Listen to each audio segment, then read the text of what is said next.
Talks begin this weekend between the U.S. and Iran.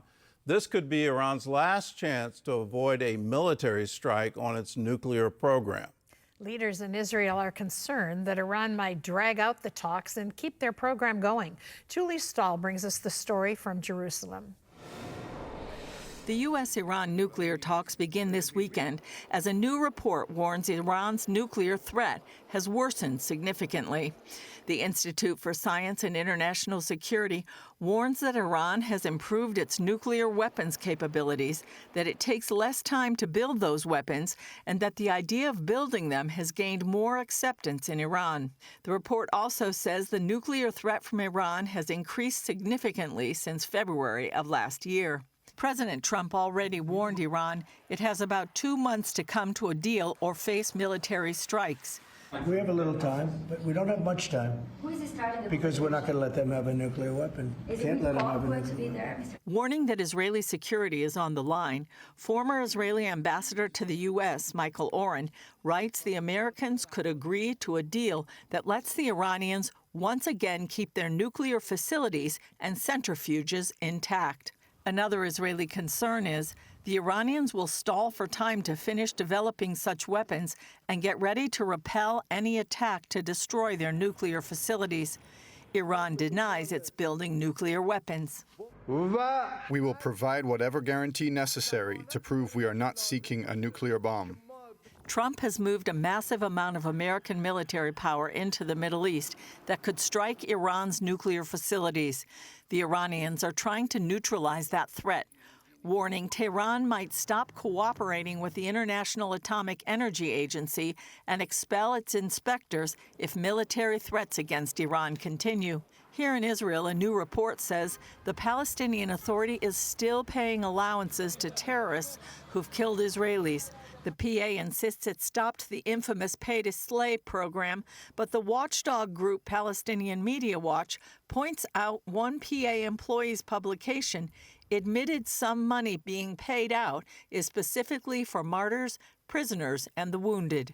Meanwhile, both Trump and Israeli sources tell the Jerusalem Post it appears a new deal is close to getting the remaining hostages who are alive freed. Want to get those 24 out really fast, and we're working on it very hard. This comes after freed hostages traveled to Washington. We are here because of President Trump. Thank you. Israeli government spokesman David Mencer points out Jews in Israel and around the world are preparing for Passover, also known as the Festival of Freedom. That's when Moses cried out to Pharaoh, "Let my people go." That cry is not just an ancient piece of history, it's our urgent, living plea for the 59 hostages still held by Hamas in Gaza. Julie Stahl, CBN News, Jerusalem.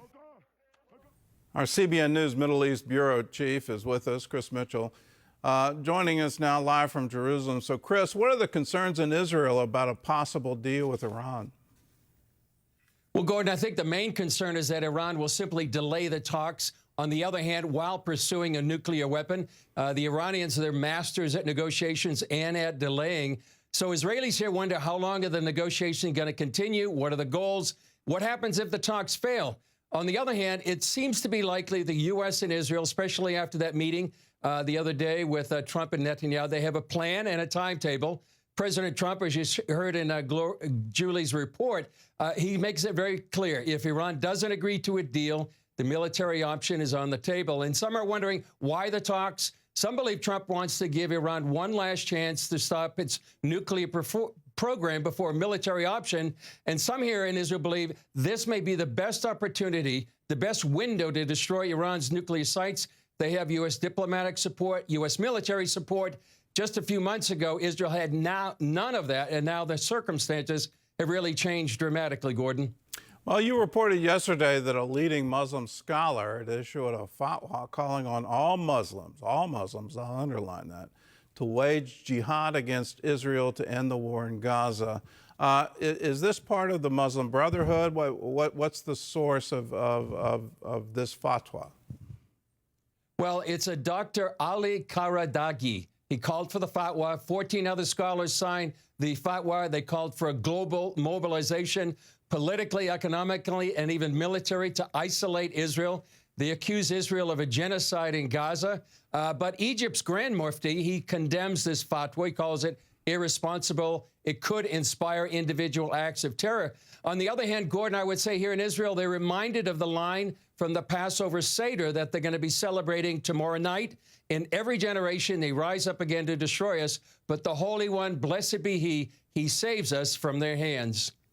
What can you tell us about this new report that the Palestinian Authority is still having its pay-to-slay program? Well, pay-to-slay continues, Gordon. I talked to Itamar Marcus of the Palestinian Media Watch earlier today. He's the one that monitors this for many years. He says they're still paying, quote, martyrs, prisoners, and the wounded, and the PA is just finding a way to hide the payments to terrorists and their families without being detected. They used to do it by direct deposit. Now they're doing it through the post office. And it really just seems to be endorsing President Mahmoud Abbas's pledge.